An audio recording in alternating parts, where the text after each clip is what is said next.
आज के डेट पे ये चीज बहुत कॉमन हो चुकी है। लोगों को काफी अच्छी खासी हेल्दी कंडीशंस में यंग एज में हार्ट अटैक आ जाता है। आज जो मैं टॉपिक लेने वाला हूँ, ये टॉपिक में आपको जब मैं रात का इम्पोर्टेंस बताऊंगा, उसके पीछे का साइंस बताऊंगा, तो आपको समझ में आएगा कि ये हार्ट अटैक से कैसे डायरेक्ट ताल्लुक रखता है और हम सब कितनी बड़ी गलती करते हैं। इंशाल्लाह कोशिश ये रहेगी कि आपको हर एक चीज अच्छे से समझा सकूं। एक हार्मोन है हमारे बॉडी में, जिस हार्मोन का नाम है मेलाटोनिन। क्या नाम है उसका? मेलाटोनिन।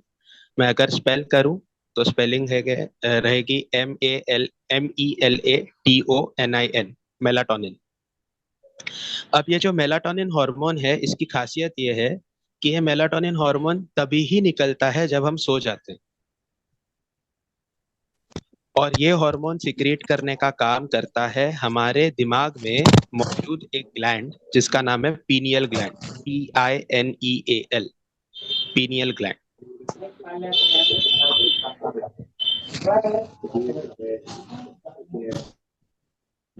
हेलो। जी। हाँ। तो आपको ये दो चीजें लिख के लेनी है। एक है मेलाटोनिन हार्मोन, और उसको सिक्रीट कौन करता है? पीनियल ग्लैंड सिक्रीट करता है। ठीक है। हार्मोन है ये जो सिक्रीट हो रहा है, ये हमारे सोने के बाद सिक्रीट होता है। और वो भी कब सिक्रीट होता है? जब हम सोते हैं अंधेरे में। अगर हम दिन में सो रहे हैं तो ये सिक्रीट नहीं होगा। और इसीलिए इस हार्मोन को स्लीप हार्मोन या फिर डार्क हार्मोन भी बोला जाता है, हार्मोन ऑफ डार्कनेस भी बोला जाता है। अब आप सोचेंगे कि ये हार्मोन में ऐसी क्या खास बात है जो ये सिर्फ सोने के बाद सिक्रीट होता है। ये हार्मोन सिक्रीट होने के वजह से आपके बॉडी के अंदर का कॉर्टिसोल लेवल, कॉर्टिसोल ये एक और हार्मोन है। ये कब आता है? जब आपके बदन में स्ट्रेस लेवल बढ़ जाता है। तो जैसे ही आपके बदन में स्ट्रेस लेवल जैसे ही आपके बदन में स्ट्रेस लेवल बढ़ता है, वो स्ट्रेस लेवल बढ़ते साथ कॉर्टिसोल नाम का हार्मोन बढ़ जाता है। अब जब कॉर्टिसोल नाम का हार्मोन बढ़ जाएगा, तो इसमें एक तकलीफ होती है। ये कॉर्टिसोल हार्मोन आपके जो कार्डियक साइकिल है, उस कार्डियक साइकिल में अड़चने पैदा करता है। अब मान के चलिए कि ये कार्डियक साइकिल में अड़चने आने लग जाए, तो आप लोगों के साथ क्या हो सकता है? ठीक है। अच्छा। मेलाटोनिन का इंक्रीज होना और कॉर्टिसोल का डिक्रीज होना, ये हर एक चीज डिपेंड करती है पीनियल ग्लैंड के ऊपर। मतलब जब आप रात को सो रहे हो, रात के अंधेरे में सो रहे हो, मेरी ये दरख्वास्त रहेगी कि जितने लोगों को आदत है कि एक डिम लाइट लगा के सोते हैं, वो डिम लाइट भी आप ना लगाए तो बहुत बेहतर है। साइंस ये बोलता है कि डिम लाइट में सोने वालों को चश्मा बहुत जल्दी लग जाता है, और डिम लाइट ना रख के सोने वालों को चश्मा नहीं लगता है, या लगा तो बहुत लेट लगता है। ठीक है। तो चलो हम वापस से मेन टॉपिक पे आते हैं, मेलाटोनिन के ऊपर। मेलाटोनिन हार्मोन के आने की वजह से आपका कॉर्टिसोल लेवल घट जाएगा। और एक बार कॉर्टिसोल लेवल घट गया तो आपकी जिंदगी में स्ट्रेस जो है, ये आपके कार्डियक साइकिल के ऊपर रिएक्ट नहीं करेगा। सेकेंडली, मेलाटोनिन हार्मोन के वजह से हमारे बदन की एक बायोलॉजिकल साइकिल रहती है, जिसको बोलते हैं सर्केडियन रिदम। अब ये सर्केडियन रिदम क्या है? आपने ये सुना रहेगा कि बहुत सारे लोगों को आदत रहती है, वो बिना अलार्म के भी फजर में उठ जाते हैं, या वो बिना अलार्म के उनकी बॉडी उनको बोलती है कि हाँ भाई, ये टाइम पे तुमको उठना है। ठीक है। अब ये जो रिदम है, इसको सर्केडियन रिदम बोलते हैं। और सर्केडियन रिदम का ताल्लुक हार्ट रेट से भी होता है। मेरी बात है, अगर किसी को नहीं समझ में आ रही है या कोई कंफ्यूज हो रहा है, तो मैं इसका एक फ्लो चार्ट बना के वीडियो दिखाता बंद है हूँ ना। आपको। बिल्कुल आपकी बात समझ में एक आ फ्लो रही चार्ट मैं आपको बताता हूँ। इंशाल्लाह वो फ्लो चार्ट के हिसाब से आपको समझ में आ जाएगा। ठीक है। अब हम लोग बात कर रहे हैं वापस से एक बार, रात में सोना, और वो भी वक्त पे सोना, और अच्छी नींद लेना, और रात में जल्दी से जल्दी सोना। अगर मैं कुरान के जरिए बताऊं या नबी पाक के जरिए बताऊं कि नबी पाक ने क्या बताया है, हमारा दिन कैसे ढलना चाहिए, कैसे गुजारना चाहिए, तो उसके ऊपर भी मैं आऊंगा और एंड में मैं आपको बताऊंगा कि नबी पाक के हिसाब से दिन हमें कैसे गुजारना है। ठीक है। लेकिन अगर हम अपना दिन उस तरीके से गुजारते हैं, हम अपना दिन उस तरीके से बिताते हैं, तो इंशाल्लाह मेरा ये मानना है कि अपनी जिंदगी में जितनी तकलीफें हैं वो सारी की सारी तकलीफें दूर हो जाएंगी।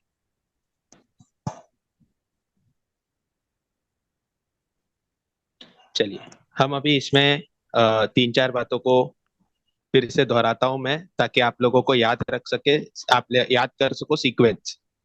मेलाटोनिन हार्मोन है, वो रात को सोने के बाद सिक्रीट होता है, रात के अंधेरे में सोने से सिक्रीट होता है। दिन में आप सोओगे तो मेलाटोनिन सिक्रीट नहीं होगा। ये बात नंबर एक। दूसरी बात, मेलाटोनिन के आने की वजह से आपके बॉडी में जो स्ट्रेस बढ़ता है, स्ट्रेस हार्मोन है, वो स्ट्रेस हार्मोन कम होता है। ठीक है। तीसरी बात, मेलाटोनिन हार्मोन के वजह से आपके बदन के अंदर का जो सर्केडियन साइकिल है, सर्केडियन रिदम है, जो आपका सुबह उठना, रात को सोना, ये सब मैनेज करता है। इनफैक्ट आपका डाइजेस्टिव रिदम भी सर्केडियन रिदम से ही कनेक्टेड रहता है। बहुत सारे लोगों को वॉशरूम जाने की हाजत जो होती है वो सुबह सुबह उठते साथ हो जाती है, उनका पेट सुबह सुबह साफ हो जाता है।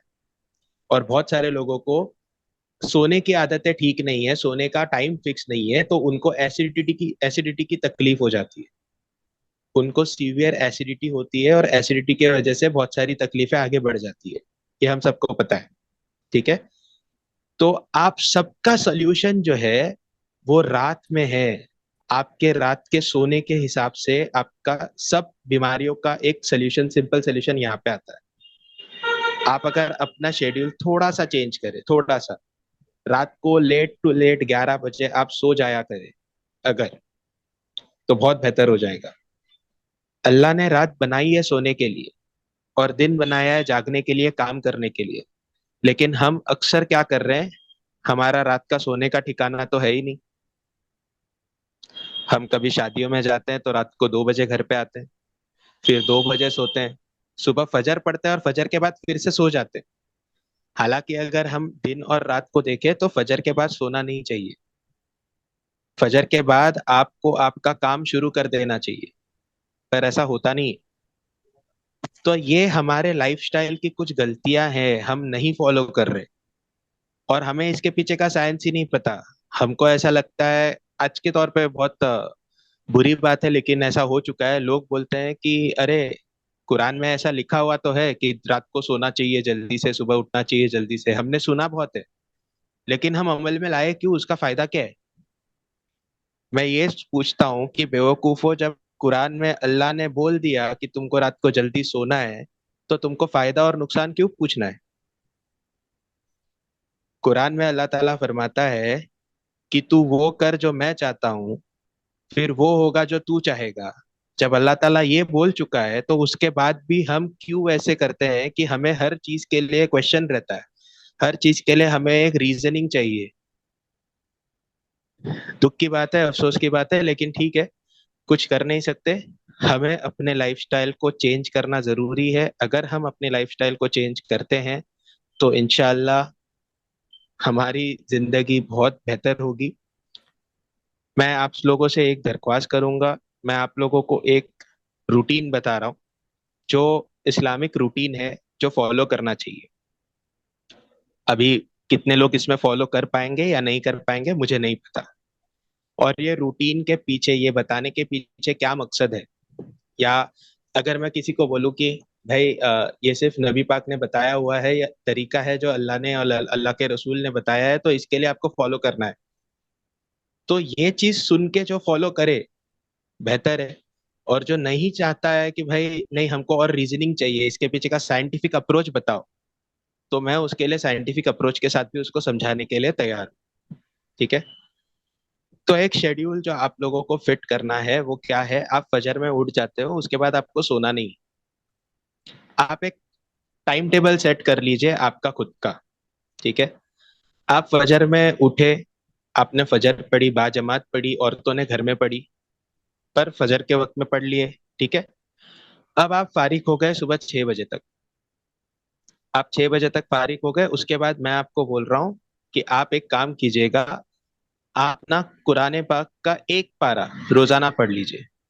देखिए, कुरान पढ़ना हम पर फर्ज है बोल सकते हैं, या हमारे लिए वो बहुत ज्यादा जरूरी है। ठीक है, क्योंकि जब आप फजर के बाद कुरान शरीफ पढ़ते हो तो आप सीधा सीधा अल्लाह ताला से बात कर रहे हो। ठीक है, आप कुरान पाक को पढ़ लीजिए सुबह एक पारा। एक पारा पढ़ने के लिए आपको कम से कम 20 से 25 मिनट लगेंगे। अज्यूमिंग कि आपको 20-25 मिनट्स लग गए, आपने एक पारा पढ़ लिए।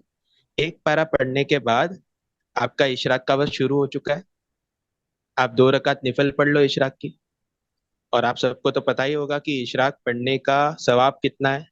एक हज उम्रे का सवाब मिल जाता है बंदे को। ठीक है, तो आप इशराक की नमाज पढ़ लीजिए। फिर आप आपका काम करना है, आपको जॉब पे जाना है, जॉब कीजिए। अगर आपका जॉब पे जाने का टाइम लेट का है तो आपसे गुजारिश रहेगी कि आप 15 से आधा घंटा वॉकिंग के लिए बाहर निकल जाइए। औरतों के लिए आप 15 मिनट्स 30 मिनट्स घर के अंदर वॉकिंग कर लीजिए। 8 बजे सुबह के आप आपका नाश्ता कर लीजिए। बहुत सारे लोगों के लिए मुश्किल काम है, सुबह 8 बजे नाश्ता कौन करता है भाई। ये वक्त तो हमारे लिए सोने का वक्त होता है। तो सुबह 8 बजे आपको करना है नाश्ता। 8 बजे नाश्ता करके आप आपके जॉब पे निकल गए, या कोई भी आपका काम है, घर का काम है, जो भी काम है, आप वो काम करने चले गए। आपका पूरा दिन कैसे जा रहा है मुझे उससे लेना देना नहीं है। मेरी गुजारिश यही रहेगी कि आप दोपहर 12 सवा 12, मतलब जो जवाल का वक्त है, उस वक्त में आप खाना खा लीजिए। मतलब जोहर के पहले आपका खाना, दोपहर का खाना जो है वो हो जाना चाहिए। अब ये जो टाइम है ना, जवाल का वक्त, इसमें देखिए मैं आपको है ना एक बात बताऊंगा, थोड़ी सी आउट ऑफ द टॉपिक हो सकती है, लेकिन बहुत जरूरी और सोचने वाली बात है कि इस्लाम कितना खूबसूरत मजहब है और अल्लाह ने हमारा कितना ज्यादा ख्याल रखा हुआ है। ये चीज आपको समझ में आ जाएगी। आप लोगों को पता रहेगा कि अ, जोहर में हम टोटल पढ़ते हैं 12 रकात। ठीक है, बराबर कह रहा हूं मैं? सब एग्री करेंगे 12 रकात पढ़ते हैं। फजर में हम कितनी पढ़ते हैं? 4 रकात, 2 सुन्नत 2 फर्ज। ठीक है, फजर में पढ़ते हैं 4 रकात। 4 रकात, क्योंकि सुन्नतें गैर मौक़ूदा तो असर की बहुत सारे लोग छोड़ देते हैं, तो हम पकड़ते हैं 4 रकात हम लोग असर में पढ़ते हैं। और हम करीब करीब पढ़ते हैं 7 रकात मगरिब में। और हम पढ़ते हैं 17 रकात, या 13 रकात बोलो अगर गैर मौक़ूदा को हटा दो, तो 17 रकात हम पढ़ रहे हैं ईशा में। ठीक है, अब अगर आप ध्यान से देखेंगे तो जोहर का वक्त हमारे लिए लंच टाइम है। ईशा का वक्त हमारे लिए डिनर टाइम है। और आपको ये पता रहेगा कि अल्लाह के नबी ने फरमाया है कि आपको आपका जो लंच है, दोपहर का खाना है, यह जोहर के पहले खाना है। और रात का जो खाना है यह ईशा की नमाज के पहले खाना है। अगर आप ये सीक्वेंस को फॉलो करते हो तो आपको एक चीज समझ में आ जाएगी कि भाई जब ज्यादा रकात पढ़नी है तो आधे से ज्यादा डाइजेशन जो अपना रकात में हो रहा है, जो हमारे नमाज में जो हम एक्टिविटीज कर रहे हैं, उसमें एक अच्छा खासा एक्सरसाइज हो जा रहा है और आधे से ज्यादा डाइजेशन अपना इसी टाइम पे हो जा रहा है। और जो हैवी खाना होता है वो हैवी खाना हमें इसके पहले करना है। तो इसके लिए मैं बोल रहा हूँ 12:15 बजे से लेके 1 सवा 1 बजे तक, मतलब जोहर के पहले पहले तक आपको दोपहर का खाना खा लेना है। फिर आपने दोपहर का खाना खा लिए, एक यहाँ पे सवाल और आ जाता है कि हर नमाज जो है, हर नमाज में आपने गौर किया रहेगा, जैसे फजर के लिए अजान हो जाती है, उसके आधे मिनट बाद जमात खड़ी होती है, आधे घंटे के बाद जमात खड़ी होती है। बाकी की सारी टाइम 20 मिनट बाद जमात खड़ी होती है, लेकिन मगरिब के लिए ऐसा नहीं है। मगरिब में अजान हुई और तुरंत जमात खड़ी हो जाती है। हालांकि हमारे लिए रोजा खोलने का जो वक्त है ये मगरिब के बाद का है। तो इसके बाद जो हमें 20 मिनट का गैप चाहिए था, वो गैप नहीं दिया हुआ है कि हम खाए। उसके पीछे एक वजह है। जब आप मगरिब के बाद रोजा खोलो, तो आप सिर्फ खजूर खाओ, पानी पियो, नमाज के लिए चले जाओ, नमाज से आके आप खाना खाओ। ये उसका सही तरीका होता है। लेकिन हम क्या करते हैं, हम ईशा का वक्त होने तक खाते ही रहते हैं। जब रोजा रहता है तो हम ईशा का वक्त होने तक खाते रहते हैं, और फिर लास्ट के 5 मिनट में फटाफट 3 रकात पढ़ लेते हैं, बोलते हैं हाँ मगरिब कजा नहीं होने दिए। और क्या हो जाता है, तरावी पढ़ने जाते हैं, बार बार वजू टूटते रहता है, हम जाके वजू बनाते रहते हैं। यही सब जनरली एक सबके साथ होता है। ये जो वक्त है ना, अल्लाह ताला ने बहुत ब्यूटीफुली डिजाइन किया हुआ है। जिसने इस पूरे जहां को डिजाइन किया, वो नमाज के वक्त में भी बहुत अच्छे से डिजाइन करेगा ही ना, जाहिर सी बात है। तो सही तरीका ये है कि आप मगरिब के बाद खाना खा लो, ईशा के पहले। मतलब आपको खाना जो खाना है, आपको ईशा के पहले खाना खाना है, मतलब आपको रात को 8:15 बजे के पहले खाना खा लेना है। अब रात को 8:15 बजे के पहले खाना खा लिए, 8:15 को खाना खा लिए आपने, आप गए, आपने नमाज पढ़े, फिर आप घर आए, आपको जो काम करना है आपने काम कर लिए। लेकिन 8:15 के बाद 3 घंटे के अंदर, विद इन 3 आवर्स, आपको सो जाना है। मतलब आपको 11 सवा 11 बजे सोना है। साइंस बोलता है कि खाना खाने के 3 घंटे के बाद जो शख्स सो जाता है और रात के अंधेरे में सोता है, उस इंसान के लिए melatonin hormone secretion optimum level पे रहता है। ऑप्टिमम लेवल पे मतलब क्या, बेहतरीन अंदाज में वो सिक्रीट हो रहा है।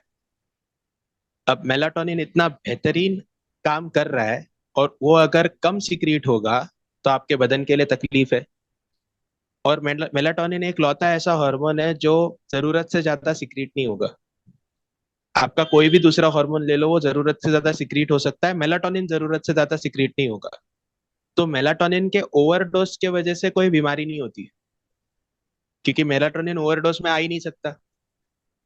लेकिन आज हमने अपनी लाइफस्टाइल को इतना खराब कर दिया है, जब आप गूगल सर्च करोगे ना मेलाटोनिन, तो आपको पता चलेगा कि यार मेलाटोनिन नाम के हार्मोन के भी कैप्सूल्स आने लग गई है, दवाइयां आने लग गई है। जिस चीज की जरूरत नहीं है, लोगों ने उस चीज की दवाइयों की जरूरत लेके आ गए। जो हमारे बॉडी में एक इम्पॉर्टेंट ऐसी चीज है, जो 24 घंटा नहीं सिक्रिएट होती है, एक ही वक्त सिक्रिएट होती है, हमने उस वक्त को बर्बाद कर दिया है। सो मैं उम्मीद करता हूँ कि हम, ये जो मैंने शेड्यूल बताया है, इस शेड्यूल को अपने जिंदगी में अमल में ला सके, लाने की कोशिश करें। और मेरा चैलेंज है, अगर आप इस चीज को लाते हो अपने जिंदगी में, अमल में लाते हो, तो ट्रस्ट मी, ये अल्लाह और अल्लाह के नबी की बात है, उन्होंने कही हुई बात है। आपकी सेहत को कुछ नहीं होने वाला। आप काफी हेल्दी लाइफ बिताओगे और बिना दवाइयों के जियोगे। और रही बात हेल्दी खाने की, हेल्दी चीजें अपनाने की, अनहेल्दी चीजों को छोड़ने की, तो चलो इन चीजों के ऊपर तो काम कर ही रहे हम। लेकिन इसके साथ साथ लाइफस्टाइल में सबसे इम्पोर्टेंट अगर कुछ है तो क्या है, एक रूटीन बनाने की। हम उस रूटीन को नहीं बना रहे। हमारा कहीं से भी वो रूटीन नहीं है। हम जो मर्जी चाहे खाते हैं, हम जब मर्जी चाहे खाते हैं, हम जब मर्जी चाहे सोते हैं। नमाज पढ़ रहे हैं, शुक्र है। लेकिन कोई मतलब नहीं है अगर आप ईशा की नमाज के बाद घर पे जाके खाना खाओ, क्योंकि आप पेट पे खाना लेके सोने वाले हो। या रात को 10-11 बजे खाना खा के सो जाओ, कोई मतलब नहीं है। कह सकते हो कि it is waste, it is a waste for your life, and you are wasting your life totally. बस रिक्वेस्ट करूंगा कि सब लोग बहुत अच्छे से इस पे अमल करें। हाँ, किसी को अगर इसके पीछे के साइंटिफिक रीजन चाहिए या कोई सवाल हो तो सवाल करे, I will be happy to answer.